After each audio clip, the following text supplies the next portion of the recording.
Are you trying to buy a home this summer? And are you going to pay more because of the NAR settlement? Well, today on Taco Tuesdays and Real Estate Talk, I'm going to have James Conley from MJ Peterson to talk to you about how this settlement is going to affect buyers, sellers, and the housing market here in Western New York. Hi, I'm Anthony Rehos, a longtime loan officer in the Western New York area. And again, I'm at La Divina, where the tacos are authentic, delicious, and made with fresh local ingredients. I'm here with James Conley. Colony. Whatever. It's all Whatever. James. I always mess it up, dude. I can form my own colony. That's cool. For MJ Peterson. And I brought James on because you know a lot. You know a lot of good stuff here. And you're a numbers guy, you're a realtor. I just make stuff up. How long have you been in real estate for? Coming up on 10 years. 10 years. Yeah. 10 years in this industry, all in Western New York here.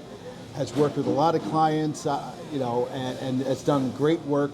But we're here to talk about the NAR settlement and how it's going to affect buyers, right? Mm-hmm. How it's going to affect sellers, yeah. And how it's going to just affect the market in general, right? What's going on? What's going on with the NAR settlement? Yeah, so on a high level to the consumer, there's two main things to be mindful of. One for the buyer side, one for the seller side. Okay. That came out of this. So if you don't know, the National Association of Realtors, NAR, was brought into a lawsuit, a class action lawsuit. And it resulted in a settlement term, which is supposed to be approved by the courts fully by November 26th. But as part of the settlement terms, NAR has said that certain changes have to be made to the industry. Anyone who's a licensed realtor must comply with the following rules by August 17th.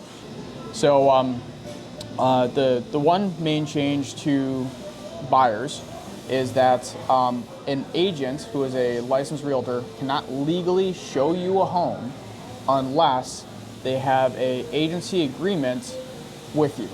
So you're trying to buy a home. Right. I give you a call. Yep. Now we have to sign an agreement that states that the terms of our agreement. Correct. And what is that terms like? Yep. Can you explain that? So all things in real estate are negotiable, sure, including what kind of contracts you get with your licensed representative. So it's going to go and spell out, most notably, that they have a fiduciary obligation to represent your interests. Okay. First and foremost, that's the most important thing of establishing a buyer agency agreement, right? Didn't all agents do this, or is? So certain states, 13 out of the 15 states, actually already had this in place. So New York was not one of those states. Okay. But it is commonplace in other parts of the country. So if you were to call me, come August 18th, we'll say, you see a house on Zillow, James, I love 123 Main Street. I said, that's great. Hey, I see there's offers due tomorrow. Can you go and show me it today? Yeah. I'll say, unfortunately, we have to go and actually get some paperwork signed up before I can show you that home. Okay. Right? So currently, you can go and show things on the fly. Now, I'd say that's not best practice, never has been, right? If you want to see 123 Main Street, we've never met. I've never done a buyer consultation on you. I don't know what your budget is. I don't know what your long-term desires are. I don't know what your financial restrictions are, if any.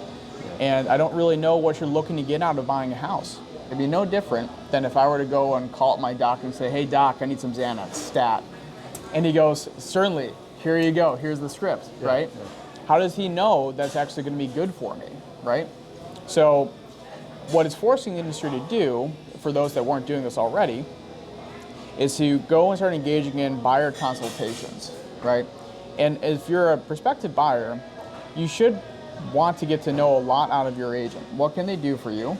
And you want to know that they're going to be able to represent you well, which requires that they interview you, right? Yeah. That they understand your hopes, your dreams, your desires, and whether or not buying a home is actually going to be for the best interest of you, right? Agents should be consultants, not salespersons. Mm-hmm. Right? I always truly believe that. Yeah. Same thing with the loan officer. Right. We have to be consultants. We have to help guide and educate them throughout that process, and the agent should be doing the same thing. Right. Right. So by having a buyer sitting down and having a consultation with you, you're getting them into that right path of getting into a home, right? Correct. And I would imagine in the past, there were a lot of agents similar to, they would call, you gave the example, giving the doctor a call. Right. He's giving you a script of Xanax, and you're going out and taking the Xanax, and then it's going to affect you really interesting. Because there are doctors out there, Right. I've heard stories of doctors signing some documents, and next thing you know, you got some Xanax, right? Oxycontins, what have you, whatever. You want to do, right? And then at the end, you're in worse shape, worse place, right? Similar to this situation right now, right? Yeah. So the buyer's coming in, you're really giving them a consultation and directing them. So I would imagine as a buyer coming in, you're really knowing who you're working with and what's going to happen in the future, right? Yeah. Yeah, so I mean, one of the biggest things when you look at the appreciation trends, and let's take out the post-pandemic era, right? Okay. Let's look at more of a normalized appreciation trend of 3.2%, right? When you go and you factor in the closing costs in between loan origination, recording fees, and then on the purchasing side, and then you look at what the costs are on the selling side, marketing fees, having to go and relinquish some on transfer tax, things of that nature. You factor both those two things together, and you deduct that from whatever rate of appreciation you had. Typically your break even historically has been around 5 years, right? Yeah. So like one of the most important questions I think during a consultation is, are you willing to own this piece of property for at least 5 years, right? If you have an occupation where you might be taken out of town, if you might have, job transfer or change of life situation, maybe buying a home actually isn't the most financially viable or wisest thing for someone to do, right? So having conversations on a base level like that are really important. And then being able to understand the track record of who's representing you are really important, right? Because not all agents are made equal, not all loan officers are made equal, not all lawyers are made equal, the list goes on. So making sure you're getting good representation is something that you should be doing and caring about as a purchaser now with this changeover as well. So now a buyer has to sign this documentation. Correct. That means now in this documentation, it's like the length of this agreement, right? How about compensation? Yep. Explain that. Yeah. How does that happen next? So there's going to be a couple things in there. So namely, the document should specify what level of service you're receiving from that agent, what they should be expecting of you as a purchaser, right? Namely, if it's an exclusive agreement that they're going directly towards you, notifying you, even if they went through an open house, what they want. And really, it's to go and help keep them well informed as this ever-growing list of likes and dislikes evolves, right? That you should be keeping them well informed. It's going to go and name out the length of term. Now, there's some, we offer it, where you can go and do a limited service agreement. So it could be a one-day agreement. It could be a one-house agreement or a couple of house agreements. Okay. Maybe a kind of test drive, so to speak, the agent and how you like them or not. Then there's more traditional forms where they tend to be 3 months, 6 months, year-long type exclusive agreements. And then there is requirement now by law to have a level of compensation indicated. Okay, so that compensation, in the past, Yes. as a buyer, I'm not paying you as an agent. As an agent, you get paid how? So traditionally, and we can actually revisit that first comment because it's somewhat misleading. Not you're trying to mislead, but there's some misleading there. So traditionally, what had been occurring since the early 90s is that a listing agent would enter into a listing contract with the seller. And that listing contract would have some level of compensation indicated, upon successful closing of the sale, whether that be, anywhere between 8% down to 4% or flat fees, what have you. And customarily, the listing agent would offer up about half of that amount to a prospective buyer's broker if they brought about the purchaser, if they were the procuring cause for it. Okay, so you're a buyer's agent. You bring the buyer to the selling agent. Correct. And then that compensation Gets collected by the listing brokerage at time of closing. And then once the listing brokerage has that, they then distribute about half of those funds over to the buyer's broker. And that's how the buyer's broker was compensated. Correct. Okay. Correct. What's going on now?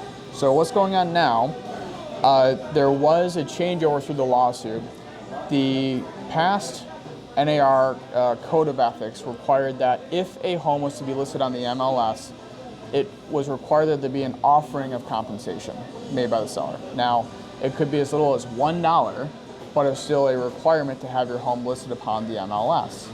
Well, why NAR and these other brokerages got in trouble is the class action lawsuit felt that it deprived competition within the marketplace.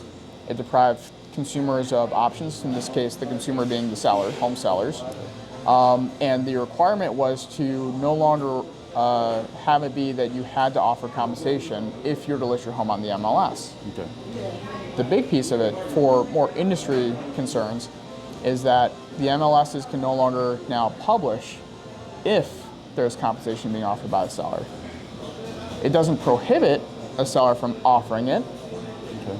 Now, and many could argue that sellers probably being pretty penny wise and pound foolish if they don't include as part of their marketing plan an offering of compensation, because you're no longer financially incentivizing people to assist in the sale of your property. But now, with the basis of the settlement, you can offer $0 or 0% of compensation, which in such a case, if a seller was steadfast in that position, a buyer could be implicated to have to compensate their buyer's agent at time of close. So now the buyer now has to come up with a percentage that is agreed upon in this documentation. Right. Between the agent and the buyer. Correct. And that has to come out of their own pockets. So we gotta backtrack a couple things on that. Yeah, go ahead. So the buyer agency agreement is going to specify some level of compensation. It has to be clearly, plainly stated, Sure. right? Okay. And that rate can be negotiated between buyer and buyer's broker, right? Now, a less experienced agent might feel comfortable taking perhaps a lower dollar amount. And you've got, your junior attorneys that often charge less than your more experienced ones, Sure. right? More experienced one who's more proficient might charge more because they can justify it. Yeah. They're getting a better quality of service. But once that number is fixed, an agent cannot receive more. The buyer's agent cannot receive more than whatever that amount is, right? There's nothing in the law that prohibits them from being able to accept less than that amount, right? Now here's where there's some nuances. So if you're a buyer's agent, you're there as a fiduciary to represent the interests of the purchaser. If that be your case, shouldn't you at all costs be attempting to go and get the seller to pay for your fee to prevent the buyer from having to go and pay it? Sure. Right? Yeah. Or effectively having it rolled into the financing of the offer. That's basically what's always been happening, right? That's what's been happening. So the falsehood in the case is that it was saying that the sellers were paying for their listing agent as well as the buyer's agent, right? But who's bringing the bag of cash? Yeah. The buyer. The buyer. Right? Yeah. And the buyer doesn't bring the bag of cash, the seller doesn't get paid for their home, the listing agent isn't getting compensated, the buyer's agent isn't getting compensated. So you could take that and clearly state that the buyer has been paying for everyone's agent all along. So if they didn't bring the money, no one gets paid, right? I agree. Yeah, that makes sense. So what's been happening is that commissions, because they're often based upon percentage of the sales price, are effectively rolled into the purchase price of the home, have effectively been financed this entire time, right? So the buyer has, in theory, always been paying for the buyer's agent, right? They just rolled it into their financing. So I would imagine, and it sounds to me that buyers are probably better off now with this agreement, because the way I'm looking at it, they're not financing that. They're an easier option to not, yeah. Yeah, and I'd rather pay it up front and less Correct. financing it to my fund and then paying interest on that over a period of time. Correct. But the buyer will need maybe a little bit more money up front. Correct. now. So it's no different when you're going and interviewing a purchaser and talk to them about different loan products, you know, certain percentages down of loan products that they have, and you're working with the client based upon what liquidity they have, what can they be approved for, you know, in terms of the mortgage based upon their income amounts, right? No different on the buyer consultation side, where I'm going to be also working to ascertain, you know, is it going to be in their better financial interests to effectively still finance it into the purchase offer by us adding it into the sales price, or is it going to be better for them because maybe they do have a little bit more liquidity to go and pay for it at closing, right, and not have to go and finance it over a 30-year period. So, I guess as a buyer, Yep. you're getting an agent that's going to get you from point A to point B. It's going to consult you. You're going to get and also long term, you're going to save more money. Even though you may have to come up with more money up front, Right. in the long term, because you're not financing that fee, the cost of the agents into your mortgage, right? You're saving more money in the long run. Yep. So actually, this might be great benefit. It's going to benefit the buyer all around. Yeah. But what I see as an agent, you really need to start setting yourself apart now, Yep. because now you have to show value, right? And you have to show what you bring to the table as an agent. And I would imagine it's going to be in 2025, you're going to see a different type of landscape of what's out there when it comes to almost a purge, right? Well, possibly. I would say that. I mean, it's challenging. So right now, it's incredibly easy to go and get your real estate license, right? Yeah. You know, do you know the requirements? A test, right? So Tell me about that. 75 hours Okay. in a classroom, or you could do it online. You can watch video tutorials online. Okay. Admittedly, that's how actually I got my license. Is watched a whole bunch of Venmo videos, or Venio, whatever they are. Then you go and take a test, which is 75 questions, multiple choice. You can get 22 of those 75 questions wrong and obtain your license. Whoa. Wow. Oh, and you do need a GED as well. So okay. It's very steep. So to the get testing licensed. is anyone could pass. I mean, you're almost halfway there halfway there. by just filling in whatever. You're gonna get 1 out of every 4 correct. Wow. Just on that basis. I never realized that. Yep. Okay. Yep. So now, so you have a lot of folks coming into this industry that probably not well prepared. Yes. So, and what's happened over the years is that there's been a race within brokerages to lower their compensation splits between brokerages to try to go and get more agents. And what's been lost in that process is any real sense of obligation to pay for additional training and mentorship. Many cases, right? So historically, the broker used to go and take more out of the salesperson's commission. In exchange, there'd be a lot more back-end support and training. So the age of true mentorship has unfortunately fallen off quite a bit. I believe that this is going to bring in a dawn of a new era out of necessity of there being greater mentorship and apprenticeship within the industry. So that's going to be to your benefit. But there's real importance now, particularly if you're a purchaser and you're recognizing that you might end up financially being on the hook for compensating your buyer's agent, that you want to make sure you're making a good decision on who you hire, right? So some good questions to ask would be like, how many homes have you secured for a purchaser under the asking price?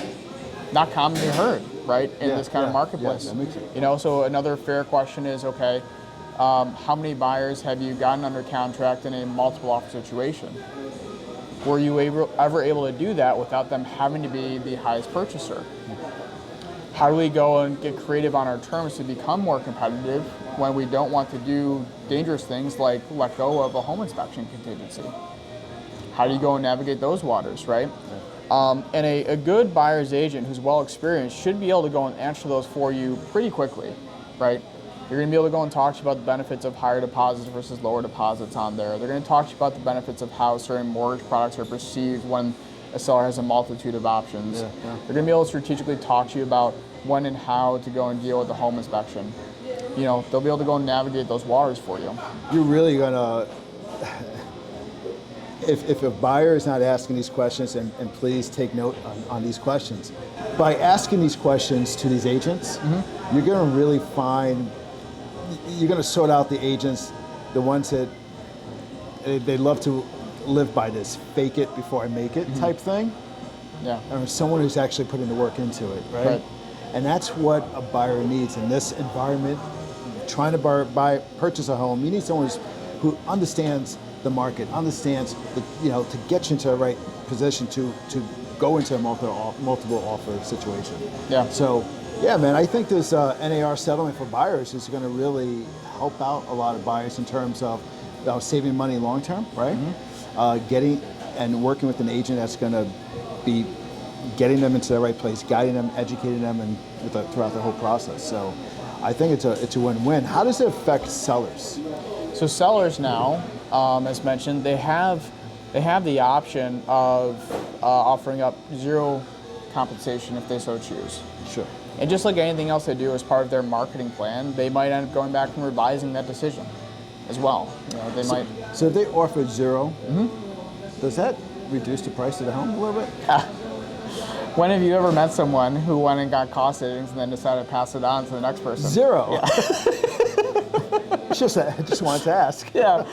So that's not going to help the price of the home. Right. No. Because they're going to get the top price no matter what, right? That's what they're going to aim for, right? Now the question is, as kind of mentioned earlier, are they going to be short-sighted in doing so? Because if you look at our local marketplace and how many people in Western New York have an extra, you see it all the time, how many people have a spare several $1,000s laying around so that they just, I can kick this in at any moment in time. Yeah. You're now narrowing down the number of potential purchasers for your property when you're not offering it, right? You're requiring that only buyers with a higher level of liquidity are now qualified to purchase your home, which reduces the number of potential offers you can get, which in theory should almost always reduce the amount of sales price that you're going to ultimately receive. But they do have the option, what's going to be somewhat challenging within the industry is how do we now communicate to fellow buyer brokers when there is a level of compensation being offered and what that amount is. It used to be advertised publicly on the MLS, and in fact, during a 2021 decision, it was required that be published on all forward-facing websites, like on your Zillow, your Realtor.com, your Redfins, that you could actually go on right now and you can see what level or offering of buyer broker compensation there is on those websites. Okay. That's going to vanish.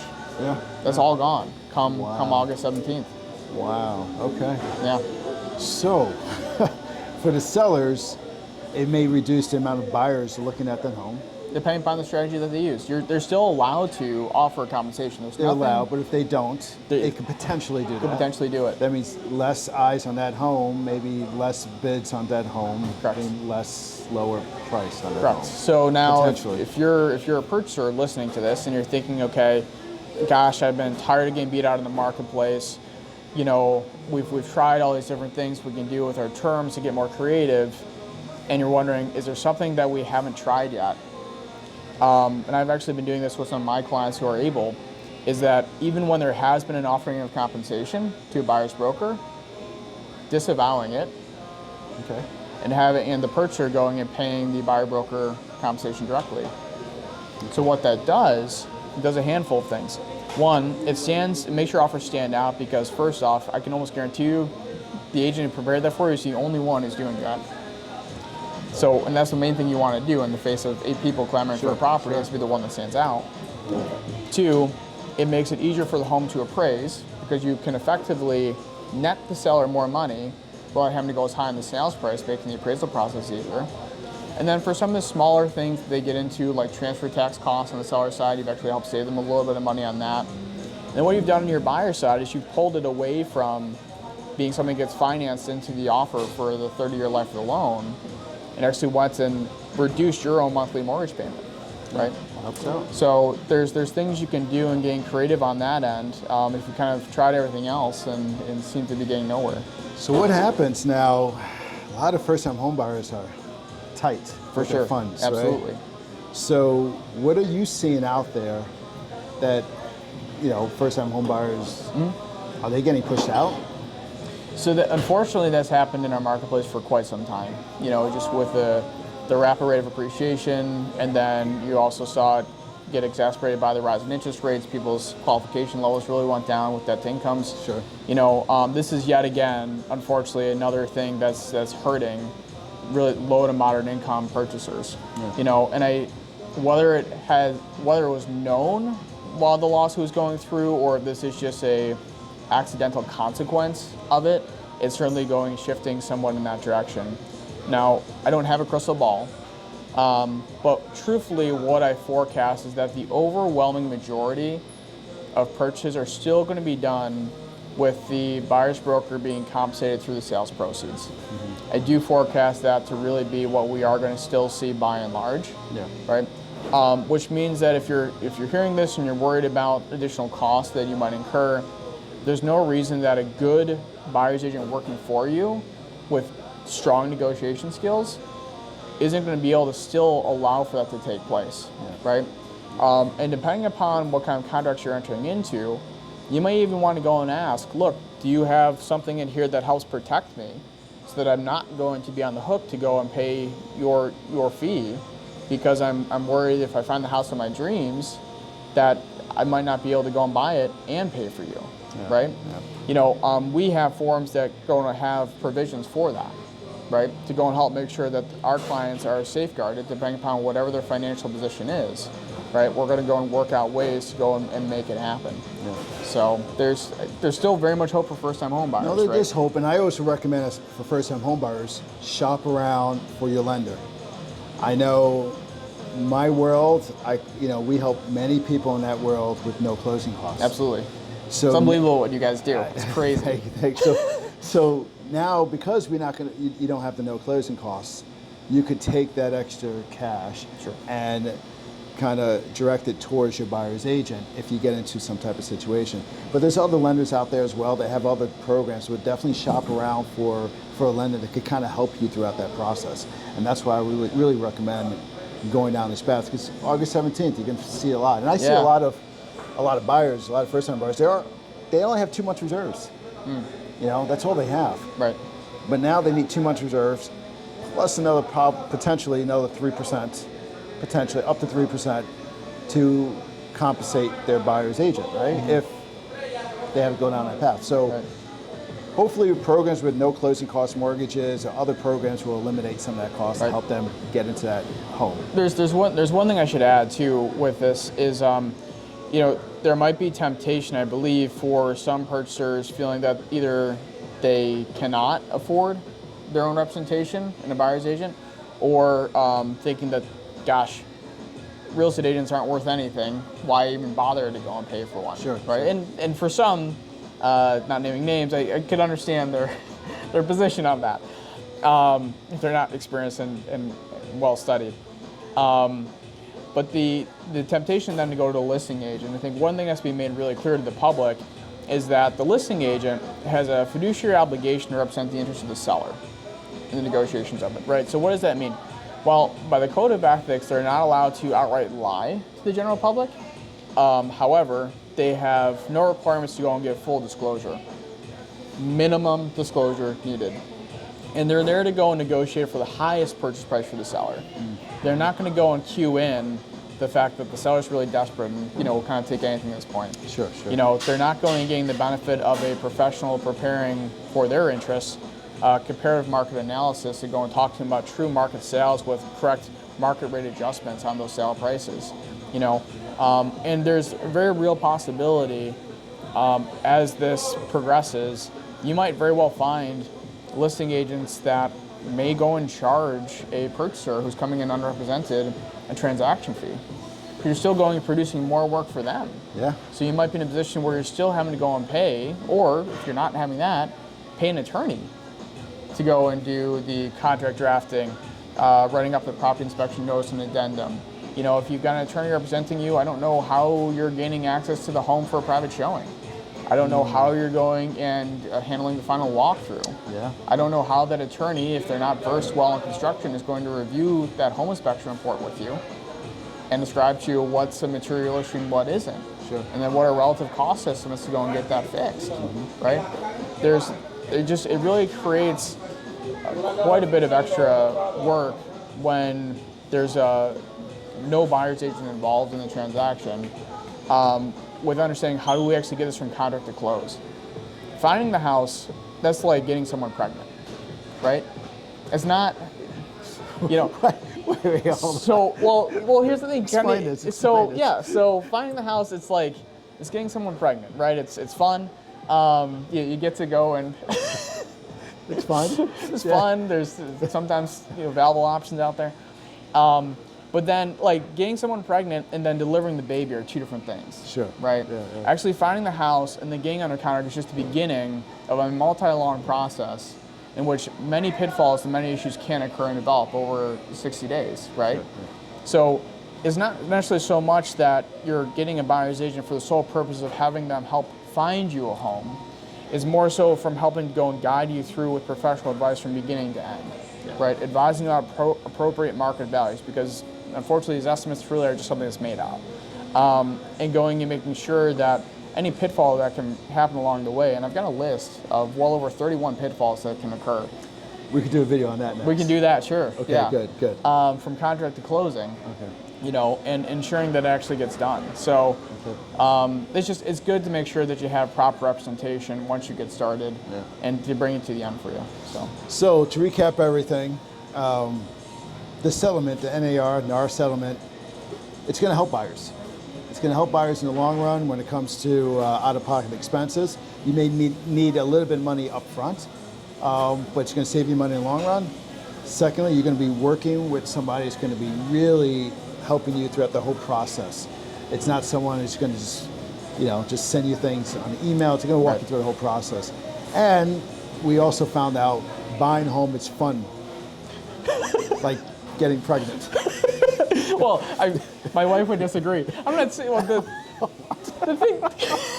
Your wife would disagree. It's fun to get pregnant. No, she didn't enjoy pregnancy, but I mean, I hope she enjoyed the attempt to get pregnant. So that's the recap. Now that we've all gone to hell. So with all this real estate talk, are you getting hungry? I'm very hungry. I'm sorry. Yes.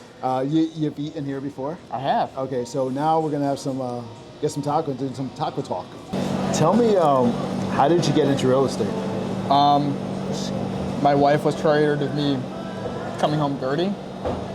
Okay. So I was working construction prior. Okay. And I had a degree in architecture from Syracuse, and I had experience working in commercial mortgages. So she really was prompting me to use my brain rather than my brawn again. Which, I mean, there's a lot of intelligence that goes into construction, don't get me wrong. Yeah, sure. But she just didn't like sawdust and screws on her nightstand. So that was really what it kind of came down to. So you jumped in. Yeah. That's cool, man. Yeah. That's cool. What is your favorite thing about real estate? Really being able to help people. Yeah. I mean, I think the biggest thing is most people don't always know exactly what they're looking for, and there's a degree of creativity to help people get to where they want to go. And as mentioned earlier, I've always really wanted to be and enjoy being that consultant. I think maybe had I started out a career in something else, I would have been that of a certified financial planner or something to really walk people through different steps of the process. But being able to do that with housing really has been just awesome. That's cool. That's cool, man. Yeah. That's cool. What got you into mortgages? Like yourself, I love helping others. I love to get them into the right place, consult them, get them, educate them is so important to me because of my background. So, yeah. No, and I think the real estate professionals sometimes don't recognize how important it is to have the right mortgage banker by your side. Yeah. At the end of the day, if you guys aren't there delivering the funds for the transaction, it doesn't, most of the cases, it's not getting done. Right, so having that in this situation, it's so critical to the majority of any real estate sale. Well, any bank can deliver funds, but to really help that buyer, talk to them about ways to pay off the mortgage faster. Talk to them about, after every close, my post closing is always talking about the star rebate and talk about other discounts they could get. Talk about things how not to get scammed. Being there for them throughout this process, and hopefully they'll do it again in another 5 to 10 years, and they had that great experience, and Right. you just want to get them to that next path, the next level. That's sure. how I look at it. Yeah. That's cool. Listen, thank you so much Yeah. for joining me on Taco Tuesdays and Real Estate Talk. You're welcome. And love to have you on again. We're going to talk about the 31 pitfalls. We Sure. definitely have to do that. All right. And thanks again, man. Yeah, my pleasure. Thank All you. right, buddy. Take care. That was a lame another one? handshake. That was like a lame. 3, 2, 1. Get out of here. And again, if you're looking for simple real estate advice, please follow me. Thank you for watching.